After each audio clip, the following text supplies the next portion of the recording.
Meus queridos, nesta aula de hoje nós iremos falarmos e refletirmos um pouco sobre cinética química. Cinética, ela está relacionada aqui a movimento, ou seja, nós vamos estar estudando aqui a velocidade das reações químicas. Então, antes aqui, vamos só relembrar um pouquinho o que nós falamos na aula anterior sobre termoquímica. Então, termoquímica, ok, é uma área da química que estuda as quantidades de energia, ou seja, o calor, né, que são liberados ou absorvidos durante as reações químicas.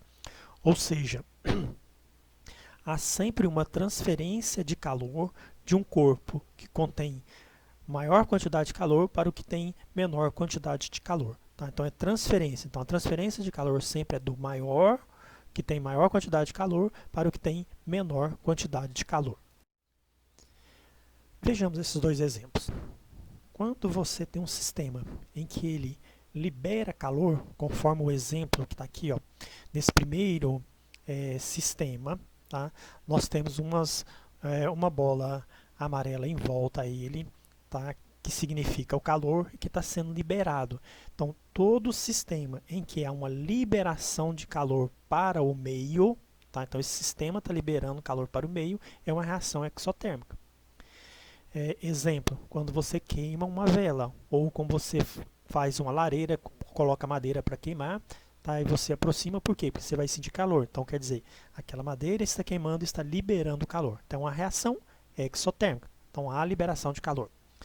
E quando você tem um sistema que absorve o calor, tá, do meio ambiente, é uma reação endotérmica. Por exemplo, você tem uma lesão e você pega uma bolsa de gelo e coloca sobre a lesão. Essa região que está em contato com o gelo, você vai sentir que vai esfriar. Por quê? Porque o gelo está retirando calor, tá, da sua pele, tá, do seu corpo. Então, há uma absorção de calor, então, a retirada de calor. Tá? Então, exotérmica é uma reação que libera calor e endotérmica é uma reação que absorve calor. O desafio dessa aula de hoje. Você já viu na mídia alguma propaganda de produto que evita o aparecimento na pele de sinais de envelhecimento, como as rugas? Por que em nossa sociedade há tanta preocupação em evitar esses sinais?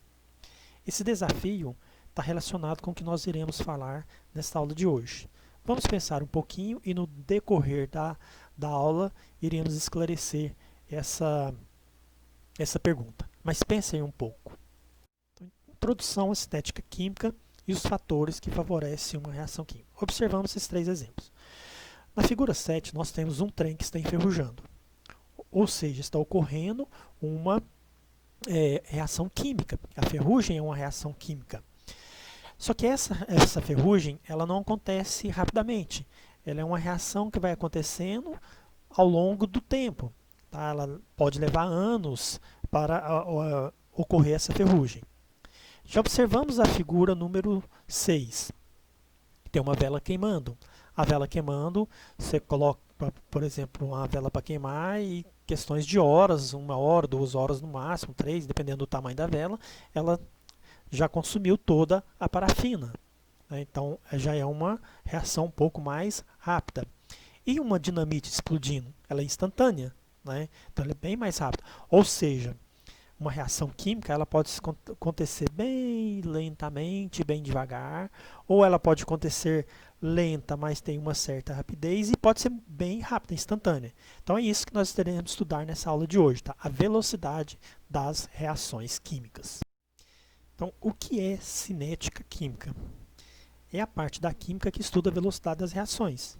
Mas para que ocorra aumento ou diminuição dessa velocidade, existem alguns fatores que vão influenciar essa velocidade. Então, a cinética química é a parte da química que estuda a velocidade das reações químicas e os fatores que influenciam esta velocidade.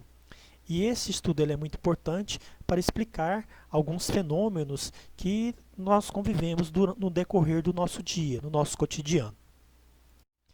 Então, como que se calcula a velocidade média de uma reação? Então, essa velocidade, se ela é maior ou menor, dependendo da sua velocidade, ela é calculada pela quantidade de reagente que é consumido e a quantidade de produto que vai ser produzido, tá? Dividido por quem? Pelo intervalo do tempo. Qual que for o tempo inicial menos o tempo final. Então, seja, a velocidade média ela é igual à concentração final, que é os produtos, menos a concentração inicial, que são os reagentes. Dividido isso pelo quê? Pelo tempo final menos o tempo inicial. Bom, quais são os fatores então que influenciam na reação de uma velocidade? Mas para entendermos isso primeiro, nós temos que compreender o que seria a teoria das colisões. Tá? Por quê? Para que ocorra uma reação, as colisões entre as moléculas dos reagentes depende de sua orientação e energia para orientar os produtos. Quer dizer, não é qualquer tipo de colisão que há entre as moléculas que vai se ter uma reação química. Então existe uma orientação, existe uma quantidade de energia. Então é isso que nós iremos ver agora. Então vamos entender essa teoria das colisões. Dos reagentes, nós temos aqui a molécula do hidrogênio, que é o H2, representado por duas bolinhas azuis. Temos a molécula do iodo, representado por duas bolas cinza. Tá?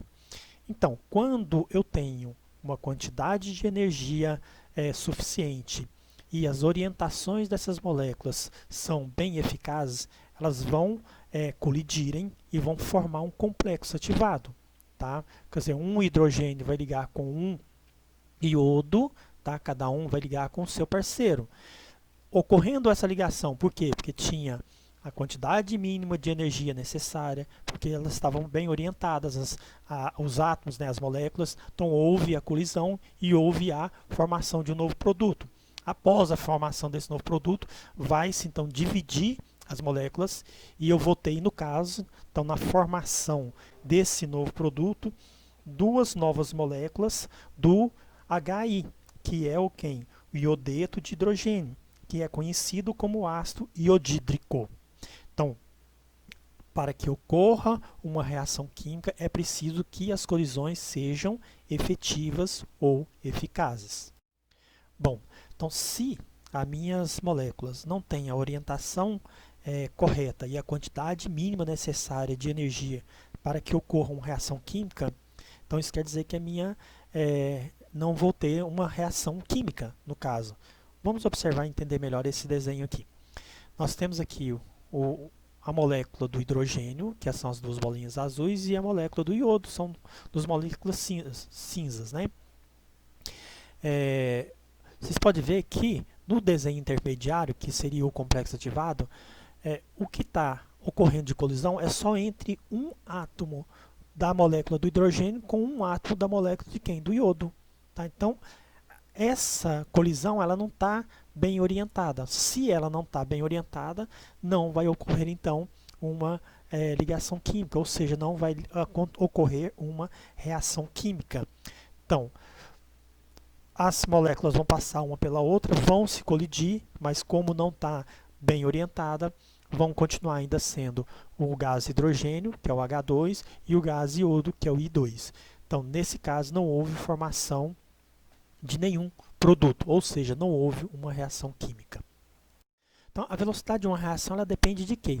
Da frequência das colisões, a quantidade de colisões que está ocorrendo entre os átomos e as moléculas, da energia das colisões, ou seja, tem que ter pelo menos uma energia mínima necessária para que aumenta ou diminua a velocidade dessa reação, e as moléculas têm que estar bem orientadas, né, nessas colisões. Para quê? Para que ocorram então ligações entre os átomos para se formar-se um novo produto. Então, quais são os fatores que vão afetar ou influenciar a frequência e a energia dessas colisões? É o estado particular em que se encontram os reagentes, tá? Esse é estado sólido, líquido, gasoso. A temperatura em que se realiza essa reação, a eletricidade, a luz, a pressão, a concentração dos reagentes e os catalisadores. Então, para que ocorra a quebra das ligações iniciais entre as moléculas para a formação de nova substância ou novos produtos, então é necessário uma energia mínima. Essa energia mínima é a energia de ativação. Então, o que é energia de ativação? Ela é a quantidade de energia que deve ser fornecida aos reagentes para a formação do complexo ativado e, em consequência, para a ocorrência da reação química. Vamos entender, então, essa energia da ativação. Nós temos aqui um gráfico. em que a seta para cima está escrito entalpia, ou seja, a energia é a energia crescente, né, que vai subindo, tá? A seta está apontando para cima na vertical, e na horizontal nós temos o caminho da reação. Em vermelho aqui nós temos então os nossos reagentes que iniciam-se, tá, com uma energia baixa. Então, para que ocorra a reação, o que vai acontecer? Esses reagentes eles têm que ir recebendo energia, vai recebendo energia, recebendo até chegar ao mínimo necessário para que ela forma-se então o complexo ativado. Então, a hora que forma esse complexo ativado é a energia de ativação, tá? Então, a energia de ativação nada mais é então que a energia mínima necessária para que ocorra então a quebra das ligações, tá? Ou a formação do complexo ativado. Então, isso quer dizer esse gráfico e o que quer dizer é energia de ativação. Então, quais são os fatores que alteram então a velocidade das reações químicas? A temperatura, a superfície de contato, a pressão, a concentração, a presença de luz, o catalisador e os inibidores. Então, como que a temperatura influencia na velocidade de uma reação? Então, se eu aumento a temperatura, vai ter um aumento de quê? De energia entre as partículas. Se houve um aumento de energia entre as partículas, vai estar aumentando o quê? A quantidade de colisões. Se aumenta a quantidade de colisões, vai estar aumentando o quê? A velocidade da reação. Então, como consequência, o número de colisões efetivas e a velocidade da reação também aumenta. Vamos pensar num exemplo aqui. Nós mesmos, quando tá calor, geralmente nós ficamos o quê? Mais agitado, né? A gente não consegue dormir direito, come mais pouco e a gente fica numa certa agitação. Quando o tempo esfria, geralmente a gente fica um pouco mais lento, mais preguiçoso, quer ficar mais debaixo da coberta, quer ficar mais caseiro. Tá? Então isso que quer dizer, a temperatura ela influencia nas velocidades das reações por isso, porque agitam mais as moléculas, os átomos. Isso se agitam mais, né, elas ficam mais agitadas, vai aumentar então a quantidade de colisões. Se aumenta a quantidade de colisões, está aumentando também então a velocidade da reação. Outro fator que altera a velocidade da reação é a pressão. Mas a pressão o quê? Nas reações com gases, ou seja, só nas reações gasosas, que a pressão vai alterar o número das colisões. Então, por exemplo, se eu tenho um recipiente, tá, que está em um gás, e eu começo a aumentar a pressão sobre ela, ou seja, eu vou colocando pressão, o que vai acontecendo? Vai diminuindo o volume dentro daquele recipiente.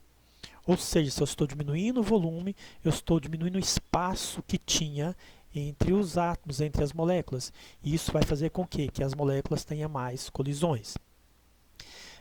Por exemplo, você pega uma seringa, tapa o bico dela e começa a apertar o êmbolo. Tá? Então não tem para onde o gás fugir, então você vai dando pressão em cima dela. O que vai acontecendo? Aquele espaço que tinha entre o bico e o êmbolo começa a diminuir. Ou seja, você está colocando pressão. Tá? E outra, você está diminuindo também o espaço entre os átomos, entre as moléculas. Então você está diminuindo o volume. Se você diminui o volume, você diminui o espaço entre as moléculas. Elas estão ficando muito mais próximas. Então isso vai ocorrer o quê? Um aumento na colisão dos átomos das moléculas. Agora, se eu fizer o contrário, na medida que eu vou diminuindo a pressão, eu estou aumentando o volume. Se eu estou aumentando o volume, eu estou dando mais espaço entre os átomos, entre as moléculas. E isso também vai fazer com que vai diminuir a quantidade de colisões entre as moléculas, certo? Então a pressão ela influencia dessa forma. Se eu aumento a pressão, tá, no recipiente fechado, tá, eu estou diminuindo o volume, estou aproximando as moléculas, estou aumentando a quantidade de colisões. Certo? Então, o aumento de pressão sobre um sistema diminui o volume e acelera a reação, ou seja, aumenta a velocidade ou o número de colisões entre as moléculas e os átomos. Outro fator que altera a velocidade de uma reação são as concentrações dos reagentes. Então, se eu aumento a concentração dos reagentes na solução, isso vai o quê? Aumentar o número de colisões. E com isso vai ter um aumento na velocidade da reação. Vejamos o exemplo aqui. No primeiro recipiente, nós temos uma certa quantidade de moléculas, tá? E átomos aqui em movimentação. mas às vezes estão bem afastados um do outro. Lógico que está tendo colisões, mas são poucas colisões. Aí no segundo recipiente eu aumentei a quantidade de quem? De soluto, tá? Ou seja, estou aumentando a concentração, a quantidade de soluto que tem dentro do recipiente. Então vocês podem ver que no segundo recipiente ou no segundo sistema eu tenho mais quantidades de átomos e moléculas. Diminuiu o espaço entre as moléculas, então aumentou-se a quantidade de colisão. Então é isso. Então, aumenta a concentração do reagente numa solução, vai ter um aumento de número de colisões e com isso vai ter um aumento da velocidade da reação. Outro fator que influencia nas velocidades das reações é a superfície de contato. Quanto maior for a superfície de contato, maior vai ser o número de moléculas que vai estar ali reagindo. E, consequentemente, eu vou estar aumentando o número de colisões eficazes entre essas moléculas. E, com isso, então, vai ocorrer o quê? Um aumento na velocidade da reação. Nós temos aqui como exemplo dois copos, né, com água, tá, e um comprimido efervescente, um antiácido, vamos supor aqui. Nós temos um antiácido em pó e temos um antiácido em comprimido. Qual que vocês acham que vai dissolver mais rápido? Lógico que vocês vão responder que é o que está em pó, não é? Por quê? Porque as partículas são menores, elas têm maior contato com a água, né? Então, se ela tem maior contato com a água, ela dissolve mais rápido do que o comprimido. O comprimido, que ele é maior, tá? Então ele vai ter um menor contato das moléculas do comprimido com a água, enquanto que o outro está triturado, são mais moléculas, tá? É uma quantidade maior de moléculas que está em contato com a água, enquanto que no comprimido são poucas moléculas que estão em contato. Por isso que o comprimido ele demora mais a dissolver do que o comprimido em pó, tá? Ou seja, o do antiácido em pó. Um exemplo muito prático por exemplo, as donas de casa costumam fazer isso muito. Elas vão fazer uma maionese no domingo em casa e tal. Qual que vocês acham que cozinha mais rápido? Eles colocarem as batatas, a cenoura, os legumes inteiro, ou elas picarem pequeno, cada um deles já, no tamanho que ela vai fazer a sua maionese, para cozinhar, e cortar eles. Qual que cozinha mais rápido? Logicamente que é o que está picado, né? Então, quando ela está com pressa, ela quer agilizar, ela já corta eles em cubinhos pequenos, ou seja, para acelerar o processo, tá? Ou seja, a velocidade da reação, que seja no caso aí o cozimento, tá? Enquanto que os legumes picados cozinham muito mais rápido do que o legume inteiro, tá? Então é isso que é a superfície de contato. Outro fator que influencia na velocidade das reações os catalisadores. Então, os catalisadores são um tipo de substância que diminui a energia de ativação de uma reação, aumentando assim a sua velocidade. Então, os catalisadores eles não são consumidos durante uma reação, tá, pessoal? É bom ficar lembrado disso aí. Então, você coloca o catalisador, mas ele não vai ser consumido na reação, ou seja, ele não vai fazer parte do produto final. Então vamos entender aqui. Se eu tenho a energia, nesse gráfico aqui eu tenho a seta para cima, que é a energia, então é uma energia crescente, tá? E tem o caminho da reação que está na horizontal com a seta aqui indicando. Se eu tenho uma reação sem catalisador, ou seja, então ele tem que adquirir bastante energia até chegar à energia mínima necessária para que ocorra a reação, para formar o complexo ativado. Enquanto eu coloco um catalisador, o que vai acontecer? Eu vou necessitar de bem menos energia para atingir a energia mínima necessária. Então, esse catalisador ele vai diminuir o que? A energia de ativação. E com isso faz com que acelera a velocidade da reação para ocorrer essa reação. Então, o catalisador é isso. Ele diminui essa energia de ativação. Que sem o catalisador eu preciso de uma energia maior, uma quantidade maior de energia para ativar o complexo. Quando eu tenho catalisador, eu necessito de uma energia bem menor por influência do catalisador, que ajuda a diminuir essa energia de ativação. Um exemplo são os catalisadores automotivos. O que eles fazem? Eles vão decompor os gases que são poluentes, tá? Com bastante eficiência, e vai aumentar também a superfície de contato, está dentro dos catalisadores. E como que ele aumenta essa superfície de contato? Através de uma estrutura que tem dentro do catalisador, que parece uma colmeia, parece umas telinhas. Então, quer dizer, os gases poluentes vão entrar pelo catalisador, passa-se por essa estrutura que é semelhante a uma colmeia, né, que vai aumentar a superfície de contato, aumenta-se então a velocidade da reação e, no caso, vai sair como produto gases não poluentes. Bom, lá no início da aula eu lancei um desafio. Vocês lembram? A pergunta era: você já viu na mídia alguma propaganda de produto que evita o aparecimento na pele de sinais de envelhecimento, como as rugas? Por que em nossa sociedade há tanta preocupação em evitar esses sinais? Então, essa pergunta está falando ou está relacionada sobre a velocidade das reações. Então, a grande maioria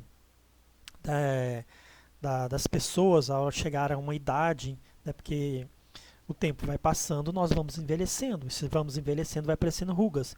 E tem pessoas que querem esconder essas rugas. Então, usa-se cremes, né, que retardam esse envelhecimento. Tá? Então, se está retardando esse envelhecimento, você está alterando a velocidade da reação química. Então, esses cremes, geralmente, eles têm uma função de um catalisador, né, que vai estar diminuindo a formação de rugas, né, na pele da pessoa. Então, esse é um exemplo muito prático que as indústrias de cosméticos se utilizam para o embelezamento, porque nós vivemos numa sociedade, né, que já é a segunda pergunta, né, por que a sociedade tem essa preocupação? Preocupa-se muito com a estética, né, então a pessoa está muito preocupada com a sua beleza exterior. Né? Então, se ela está preocupada com essa beleza exterior, ela vai buscar substâncias que, de uma certa forma, retardam, aí, no caso, o seu envelhecimento. Mas vai estar retardando apenas o que? Em relação à pele, porque os anos continuam evoluindo e continuam crescendo. Tá? Então, esses cremes que a gente utiliza é para isso. A função deles é retardar esse envelhecimento. Vocês lembram lá no primeiro bloco que eu falei para vocês sobre a alquimia e que uma das funções deles era aumentar a quantidade de vida, ou seja, queria que as pessoas tivessem vida longas? Então é baseado nessa ideologia da alquimia, né, que tem esses cremes aí que vão retardar, no caso aí, as rugas, né, o aparecimento dessas rugas. Tá? Então é isso que está relacionado a essa pergunta inicial. E pessoal, qualquer dúvida eu estou à disposição, tá? Pode me mandar mensagem perguntando que eu estou à disposição para esclarecer.